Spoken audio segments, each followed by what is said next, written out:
Yosef retrouve le bon chemin. Ezra avait dit à Yosef, « Allez, viens passer les vacances chez nous. Tu verras comme on va s'amuser. Mon papa a dit qu'il nous emmènerait faire du bateau à moteur le premier dimanche où il serait libre. » Du bateau à moteur? Oh, c'est super! Je n'ai encore jamais été dans un bateau à moteur. Comme je suis pressée. Et Yosef était venu chez Ezra pour les vacances. Il se plaisait mieux chez Ezra qu'il ne l'avait pensé. Les parents de Yosef étaient partis en voyage pour 2 mois. Et celui-ci était venu habiter chez Ezra, qui était un petit garçon froum. Il trouvait drôle de faire la tfila à la choule et de se laver les mains avant de manger. Mais quand même, les repas de Shabbat lui plaisaient, avec la challah, le vin. Il aimait surtout le sentiment qui l'envahissait ce jour-là. Dans ces moments-là, il se sentait comme un autre petit garçon. Il aimait apprendre le chumash avec le papa de Ezra, et il se demandait pourquoi il se sentait parfois si heureux. Mais Yosef ne réfléchissait pas trop à cette question. Il pensait plutôt au dimanche suivant, au bateau à moteur. Mais malheureusement, ce dimanche-là, en se levant, Yosef découvrit que Ezra était plein de boutons. Il avait attrapé la varicelle et ne pouvait pas sortir. Quelle déception! Alors Yosef attendit le dimanche suivant, avec encore plus d'impatience. Mais le dimanche suivant, c'est lui-même qui était couvert de boutons. Quand le 3e dimanche arriva, Yosef sentit que cette fois-ci, rien ne pourrait les empêcher d'aller en bateau. Il avait déjà pris rendez-vous avec 2 garçons, Moshe et Dov, pour qu'ils les rejoignent sur la digue à 9 heures. Moshe et Dov, tout comme Yosef, n'étaient pas de famille froue. Le soleil brillait d'une lumière qui semblait refléter l'empressement de Yosef. Ezra lui dit, avant le petit déjeuner, « Viens, on se lave les mains. » Yosef se mit à grogner. Une des choses qui le dérangeait le plus, c'était la mitzvah de se laver les mains avant de manger du pain. Il n'arrivait même pas à dire la bracha correctement. Des fois, il disait « Al lenitat yadayim » ou « Al telinat yadayim » au lieu de « Al netilat yadayim ». « Mais regarde, mes mains sont propres » dit Yosef. « Je viens juste de les laver il y a 1 minute. » Le papa de Ezra arriva à cet instant. « Tiens, tu t'es levé tôt aujourd'hui. Vous vous rappelez, monsieur, on va faire du bateau à moteur aujourd'hui. Les 2 dernières semaines, on était malades, mais aujourd'hui, rien ne peut nous en empêcher. » J'ai bien peur, Yosef, que tu doives encore attendre 2 semaines de plus. Sa voix était calme, mais ferme. « Pourquoi ?» demanda Yosef. « Parce que les 9 jours commencent aujourd'hui, » dit le papa de Ezra. « Les quoi ?»« Les 9 jours. Depuis maintenant jusqu'à Tisha B'Av, on ne mangera pas de viande, on ne boira pas de vin, on ne mettra pas de nouveaux habits, on n'ira pas nager. De plus, on ne prendra pas de bain avec de l'eau et du savon, à moins d'être très sale. Pourquoi ? C'est la période de l'année où notre Beth Amikdash a été détruit. On fait tout cela pour se rappeler comme on est triste depuis la destruction. Les 9 jours prochains sont une période de deuil pour nous. Mais qu'est-ce que tout cela a à voir avec le bateau ? Eh bien, depuis que des choses tellement terribles sont arrivées à notre peuple pendant cette période, on ne fait pas certaines choses dangereuses. Et faire du bateau fait partie de ces choses. Ça ne veut pas dire que chaque fois qu'on va en bateau, un malheur arrive, mais la possibilité d'un malheur est plus grande pendant ces jours-là. Yosef regarda derrière le papa de Ezra, le ciel très bleu dehors qui l'attirait. Il explosa. « Mais c'est de la superstition! Le Beth Amikdash a été détruit il y a 2000 ans! Vous croyez dans la mauvaise chance, c'est tout! De toute façon, les bateaux sont construits beaucoup plus solidement maintenant qu'avant. Alors il n'y a pas de souci à se faire. » Le papa d'Ezra le regarda gentiment. « Je comprends ce qui te dérange, Yosef. Mais les fêtes de la Torah ne sont pas simplement des anniversaires qui nous rappellent que quelque chose est arrivé il y a longtemps.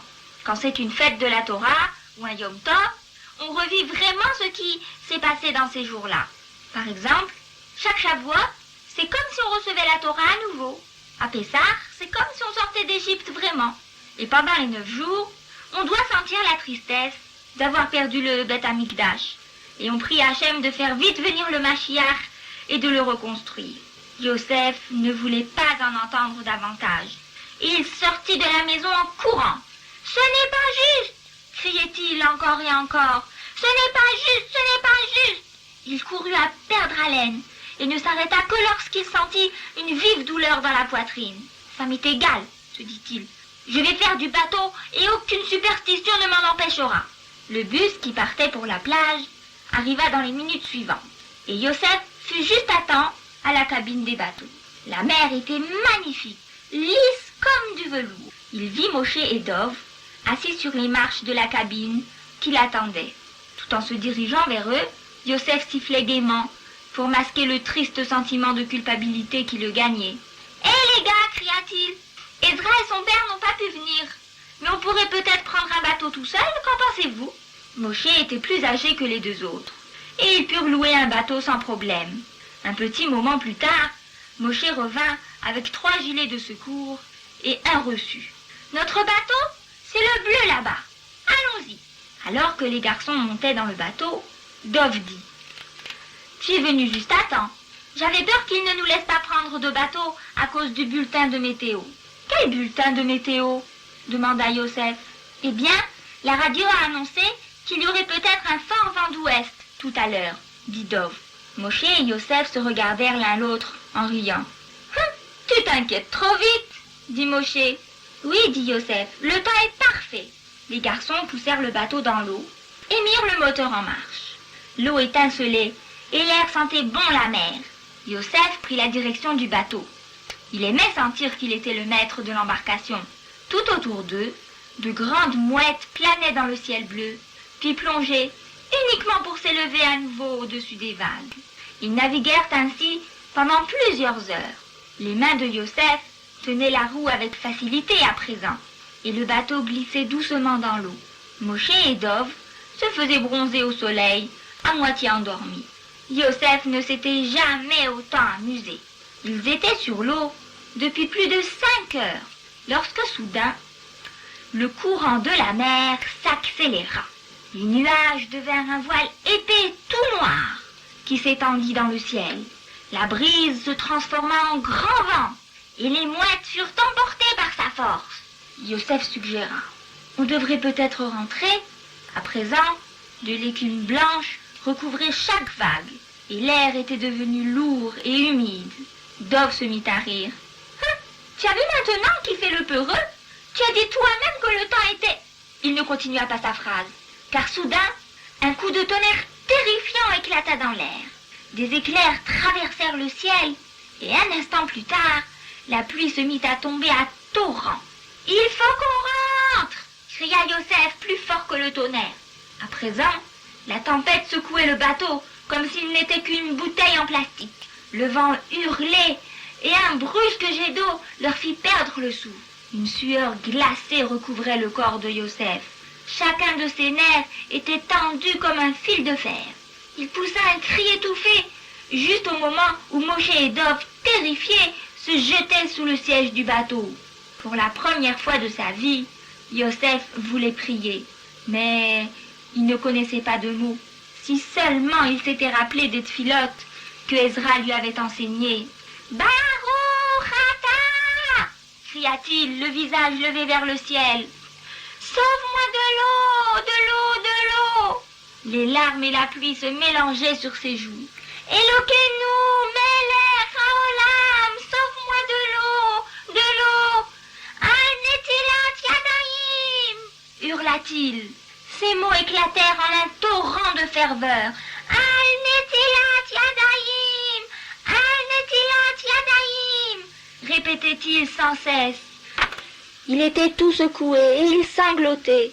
Bien que ses mots soient étouffés par la tempête, il continuait à répéter « Al-Netilat Yadayim ». Il resta longtemps accroché à la roue, le visage tourné vers le ciel. « Baruch Ata » Il répétait ces mots sans cesse, encore et encore. Il les répéta lorsqu'un bateau de police finit par les trouver et finalement les sauva. Yosef s'y endormit d'un sommeil profond et épuisé. Quand il ouvrit les yeux, il vit le visage de Ezra penché au-dessus de lui. Yosef vit des larmes dans ses yeux. « Yosef, chuchota Ezra, Baruch Hashem, tu vas bien ?» Le souvenir des dernières semaines passa soudain sur Yosef comme une bonne douche. Oui, dit-il, Baruch Hashem, j'ai retrouvé le bon chemin.